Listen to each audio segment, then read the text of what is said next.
Tomate ou oignon, pastèque ou banane, homme ou femme. On se pose souvent beaucoup de questions sur comment est-ce qu'on devrait faire nos choix, qu'est-ce qu'il faut prendre ou pas. Aujourd'hui, notre question pour notre émission serait préliminaire, besoin ou obligation. Mesdames et messieurs, bonsoir, j'espère que vous allez bien chez vous, j'espère que vous êtes bien installés parce qu'aujourd'hui, je vous ai préparé beaucoup de pépites, rien que pour vous. On va commencer juste après ceci.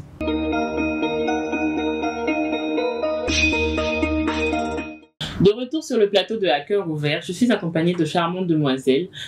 Nadège, comment tu vas? Je vais bien et toi? Je vais très bien, merci. Et de Lauriane. Lauriane, comment tu vas? Je vais bien. Ok, merci. Donc, comme je le disais au début, le thème de ce jour, c'est préliminaire, besoin ou obligation. Donc, je vais d'abord prendre l'avis de Lauriane. Lauriane, qu'est-ce que tu en penses? Moi, je pense que les préliminaires, c'est un besoin. C'est un besoin. Oui. Tu penses qu'on en a besoin? Oui. D'accord. Et toi, Nadège? Je suis du même avis que Lauriane. Tu penses aussi que c'est un besoin? C'est un besoin. Dis-moi pourquoi un besoin? C'est un besoin parce qu'avant tout acte sexuel, Oui. c'est toujours important de passer par cette étape-là. Donc, avant tout acte sexuel, il faut... Mais dans ce cas, c'est une obligation, alors ce n'est pas un besoin. Ok, bon. Parce que si vous pensez qu'avant tout acte sexuel, il faut toujours ou absolument passer par les préliminaires, dans ce cas, ça devient une obligation, on est d'accord? Donc, du coup, vous pensez que c'est une obligation. Oui. Bon, Donc, Lauriane, toi, pourquoi tu penses que c'est juste un besoin? C'est un besoin parce que le besoin peut être ressenti par moi seule. Donc, c'est pour ça que tu penses que c'est un besoin. Oui. Supposons maintenant que toi, tu en as vraiment besoin, que tu es tout le temps en manque de préliminaire et que ton partenaire, lui, par contre, n'est pas de cet avis-là ou que lui n'aimerait pas le faire. Comment est-ce que tu te sens dans ce genre de relation-là? Dans le genre de relation où il n'y a même pas de préliminaire. Oui, exactement. Puisque ton partenaire, lui, n'est pas d'avis avec le fait de pratiquer des préliminaires, par exemple. Il préfère juste passer à l'acte en même temps. Je vais lui en parler. S'il m'aime, il va faire l'effort. Donc, vous pensez que la communication serait la solution pour votre problème? D'accord. Et vous, mademoiselle Nadège, dites-moi, par exemple, si vous avez un partenaire, puisque vous pensez que c'est une obligation, donc si vous avez un partenaire qui, lui, n'est pas d'avis avec le fait de faire des préliminaires et qu'il préfère juste aller en même temps direct attaquer le coup?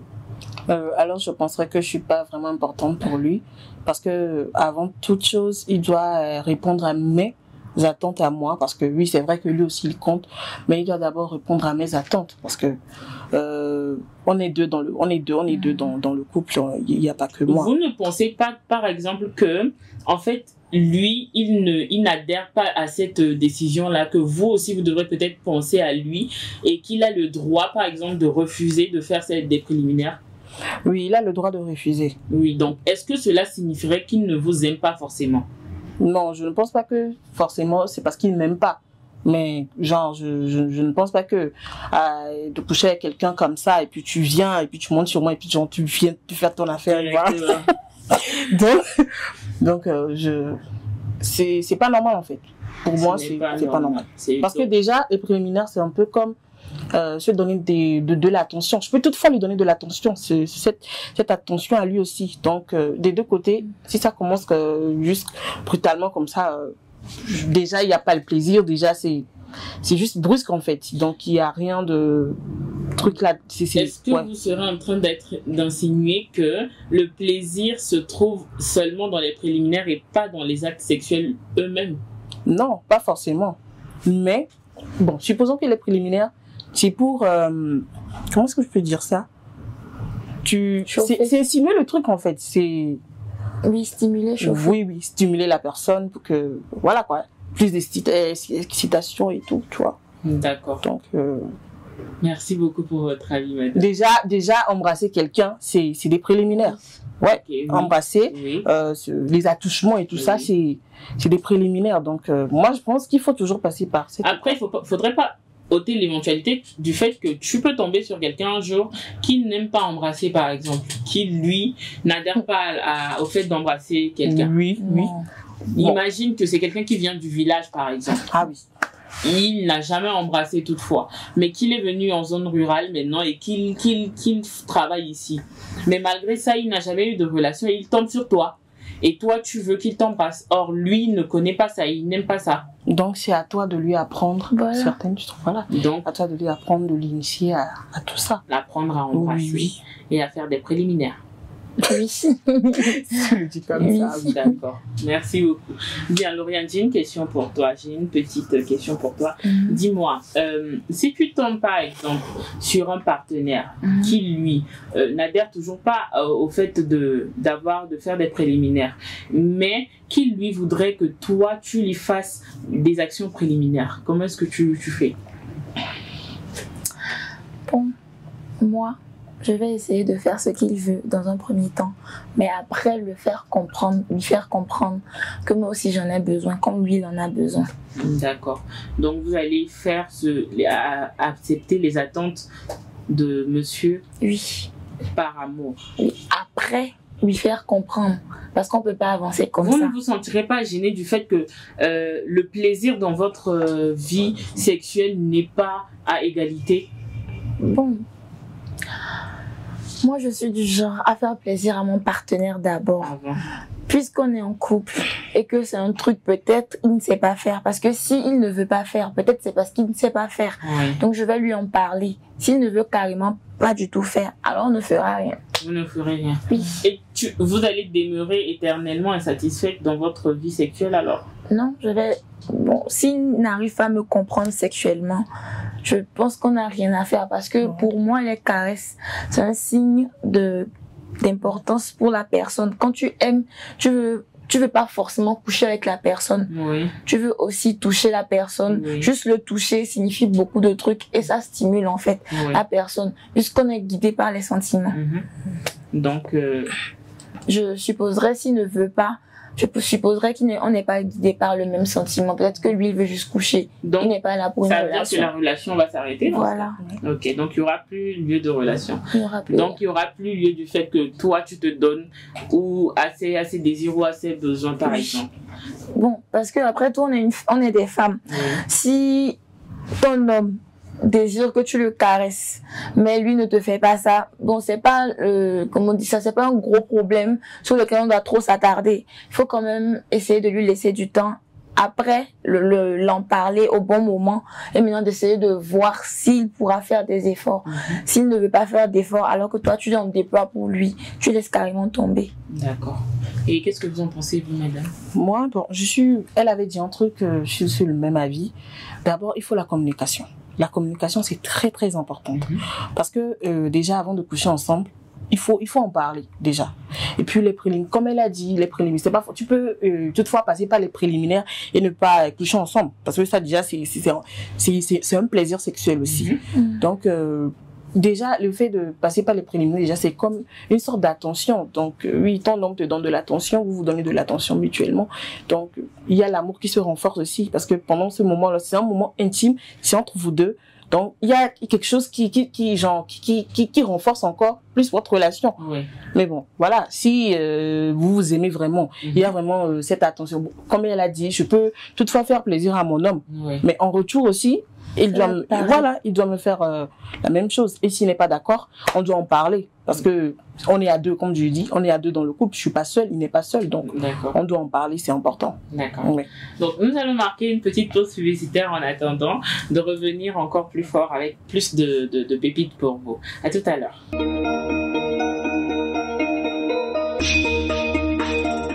Nous revoilà sur le plateau de À Cœur Ouvert. Nous sommes allés prendre notre souffle. Maintenant, on est là encore pour vous, pour d'autres questions encore. Bien. Madame Nadès, dites-moi, quelle sorte, quand on dit préliminaire, qu'entendez-vous par là? Alors, il y a plusieurs sortes de préliminaires. Déjà, nous avons les petits bisous dans le cou, les coups, et tout. Il y a la fellation, il y a le cunnilingus. Et bon, il y a plusieurs sortes de préliminaires, quoi. Voilà. D'accord. Les plus importantes, je viens d'énumérer les plus importantes. Vous avez énuméré pour vous les plus importantes. Donc, si je me souviens bien. Les parties sensibles, tout ça, ça fait partie, quoi. D'accord. Bisous dans le cou, fellation et cunnilingus. Oui. Merci. Et selon vous, mademoiselle Lauriane? Selon moi, il y a l'attouchement corporel, donc toucher partout. Parce que quand on aime, quand la personne même te touche partout, tu sens des sensations. D'accord. Il y a impérativement le cunnilingus et le bisou. Impérativement le cunnilingus. S'embrasser aussi. D'accord. Ah là, vous n'avez pas cité de fellation. S'embrasser. D'accord, s'embrasser. Ok, merci beaucoup. Et dites-moi, est-ce que dans ces préliminaires-là, vous avez une certaine préférence? Cunnilingus. Vous préférez le cunnilingus. D'accord. Et vous, mademoiselle Nadège? C'est cool. J'aime bien aussi, donc... Oui, mais du coup, tu es d'accord avec Lauriane, toi aussi, ta préférence, c'est le cunnilingus? Bon, moi, je vais clairement dire la fellation. Donc... Toi, tu as une préférence pour la fellation? D'accord. Maintenant, dans le cas où, quand tu tombes, par exemple, tu dis que c'est une obligation déjà, les préliminaires, c'est une obligation pour toi, et que tu tombes sur quelqu'un qui n'aime pas la fellation. Bon, du coup, je vais pas le forcer. On force pas. Du moment que toi, c'est ce que tu aimes. Du coup, déjà, si la personne aime, alors j'aime aussi, donc... Sauf que lui n'aime pas. Alors, tout va bien. Tout va bien. Oui. Tu ne vas pas essayer de forcer. Non. Tu ne vas pas essayer de trouver une solution non plus. Non, c'est bon. Tu vas juste le laisser aller. Ouais. Mais où est l'amour dans tout ça? C'est justement ça, l'amour, c'est répondre aux besoins des autres, de l'autre. Donc, s'il n'aime pas ça, je ne peux pas le forcer à le faire. Toi, tu te prives de tes préférences pour l'autre. Oui, je peux aussi. D'où ça fait partie de l'amour aussi. D'accord. Tu penses la même chose aussi, Lauriane? Non. Dis-moi ce que tu penses. En fait, moi, ça dépend de la manière dont je prends mon pied, en fait. Ok. Donc, la fellation doit être forcément notifiée dans les préliminaires, en fait. Mais on note quand même que toi, pour toi, ta préférence, c'est le cunnilingus. Oui. Donc maintenant, si tu fais la fellation et qu'en retour, toi, tu ne reçois pas de cunnilingus. Pourquoi faire la fellation alors? D'accord. Mais ta question est tellement pertinente que parce que moi, j'ai une petite anecdote pour vous. C'était juste la semaine passée que j'ai eu une sorte de requête ou bien une demande de conseil, je vais dire. Une amie m'a demandé, elle me dit que voilà, qu'elle a son petit ami et que son petit ami, elle a remarqué que pendant les rapports et tout, que lui, il n'aimait pas par exemple qu'on lui fasse... il n'aimait pas par exemple de faire le cunnilingus par exemple. Or, elle, c'est quelque chose qu'elle apprécie bien, qu'elle aime beaucoup. Mais lui, il aime quand on lui fait des fellations. Maintenant, elle a envie parce que il ne lui fait pas de cunni, elle arrêtait les fellations qu'elle lui fait. Quel conseil tu peux lui donner à celle-là? Non, déjà même, elle a pris une bonne initiative. D'accord. Moi, je lui ai dit par contre, que c'est pas parce que forcément, toi, tu aimes qu'on te fasse un cunnilingus que tu es obligé de faire une fellation. Mais dans un autre sens aussi, c'est pas parce que quelqu'un ne te fait pas de cunnilingus que tu ne devrais pas non plus faire de fellation. Est-ce que tu comprends ce que je veux dire? Je comprends. Oui. Mais on a dit de donner pour recevoir. Oui. Pourquoi je vais donner pour ne pas recevoir? En plus, en matière de rapport sexuel, le plaisir doit être partagé. Sinon, à quoi bon vous retrouver? Du coup, est-ce que vous savez que dans ce cas-là, vous rejoignez le début, vous êtes en train de contredire votre choix au début? Parce que si vous dites que le préliminaire est un besoin, dans ce cas, vous êtes pas obligé de le faire. Je ne sais pas si vous comprenez. Mais dans les préliminaires... Là, si vous dites que vous êtes obligé de ne pas le faire parce qu'on ne vous fait pas de cunnilingus, donc dans ce cas, vous allez sur le point où c'est une obligation. Mais dans les préliminaires, là, le cunnilingus, ça fait partie de ça. Oui, mais on n'est pas obligé de le faire non plus. Ouais. Pourquoi on n'est pas obligé? Si et chacun, toute personne, tout être normal, on est dans la semaine du 8 mars. L'égalité des droits, en fait. Donc, du coup, il a le droit de ne pas le faire ou de le faire. Donc, il sera obligé de chercher. Oui, et puis c'est pas forcément de le faire, quoi. Qui ne va pas vouloir. Il sera obligé de chercher une fille. Qui sera d'accord avec le fait qu'il ne lui fasse pas de cunnilingus. Déjà, est-ce que c'est obligé de faire ça? C'est obligé. Pendant les préliminaires. C'est obligé. Pas forcément. Donc, la finalité, alors, dans ce cas, tu rejoins le fait que c'est une obligation. Oui, parce ce que. n'est pas un besoin. Pourquoi je dis ça? Parce qu'il y a certaines personnes là, en faisant l'amour, elles n'arrivent, peut-être, la verge du monsieur n'arrive pas à toucher son point G. Et c'est pendant le cunnilingus, elles arrivent à prendre leur pied. Si c'est comme ça, et que toi tu n'aimes pas me faire le cunnilingus, à quoi bon? Parce que moi je me fais plaisir dans le cunnilingus et toi tu te fais plaisir quand on fait l'amour. D'accord, ça se comprend. Merci beaucoup pour ton avis. Et je suppose que toi aussi tu es du même avis qu'elle ou tu as un avis qui diffère? Je rejoins ce qu'elle a dit. Donc toi aussi. Pour moi, je vais être franche, pour moi, c'est pas une finalité en soi de faire une fellation ou bien un cunnilingus. Je peux juste avoir une petite attention, genre, comme je l'ai dit, les attouchements corporels et tout et tout. Du coup, pour vous, c'est l'attention qui compte. Oui, l'attention et puis voilà quoi. Mais qu'est-ce que vous faites de ce besoin-là de prendre son pied pendant la... Mais bon, après ça dépend. Ça dépend de chaque personne. Il y a certaines filles et genre elles sont guidées par les sentiments. Donc guidées par les sentiments, elles peuvent laisser carrément leurs besoins sexuels qui ne sont pas accomplis totalement par leur partenaire. Et bon, assouvir les besoins leur fantasme en gros de leur partenaire. Mais si c'est purement sexuel, moi j'exige que ça soit en fait obligatoire. J'ai eu une émission à faire ici, toujours sur ce plateau, où j'ai reçu une invitée qui a parlé, entre autres, d'un coin trésor. Elle appelle ce coin trésor, comment dirais-je, un ensemble de sextoys, par exemple, qu'elle utilise pour se faire plaisir à elle-même. Si toutefois, éventuellement son partenaire n'arrive pas à assouvir ses désirs. Qu'est-ce que vous pensez de cela? Ça peut être aussi une éventualité du fait d'avoir peut-être son coin trésor au cas où monsieur d'accord n'est pas d'avis avec le cunnilingus, de l'utiliser d'utiliser plutôt ce coin trésor là pour assouvir moi mes désirs et quand même garder la relation. Bon, moi je ne suis pas du même avis que la fille qui fait ça, parce que à force d'utiliser des sextoys, tu finis par te satisfaire toi-même quand tu veux. Donc tu n'auras pas forcément besoin de monsieur. Et bon, se donner du plaisir à soi, même sans l'aide de personne, ça dépend aussi de la personne. Si tu as une imagination très débordante, tu peux le faire. Bon, moi particulièrement, je n'arrive pas à le faire parce que je ne me vois pas le faire jusqu'à ce que je me donne du plaisir et prendre goût en fait. D'accord. Il me faut forcément une personne. Si je ne trouve personne, bon, en fait, le sexe c'est pas trop mon dada. Je peux rester comme ça. Bon, m'abstenir pendant un moment ça ne me pose pas de problème. D'accord. Et vous aussi, vous pensez? Oui, voilà. Je rejoins ce qu'elle dit. Vous rejoignez. Oui. Bon, les sextoys, tout ça. Bon, moi, si c'est pas mon délire, tout ça. Mais, il y a la masturbation. Oui. Certaines personnes préfèrent la masturbation que genre se faire plaisir avec ses doigts, oui, tout ça, oui. Les objets. Oui, les objets. Bon. Entre autres, les objets, oui. Il y a d'autres qui veulent aller franco avec leurs doigts. D'accord. Bien sûr. Ça aussi, c'est ces trucs-là.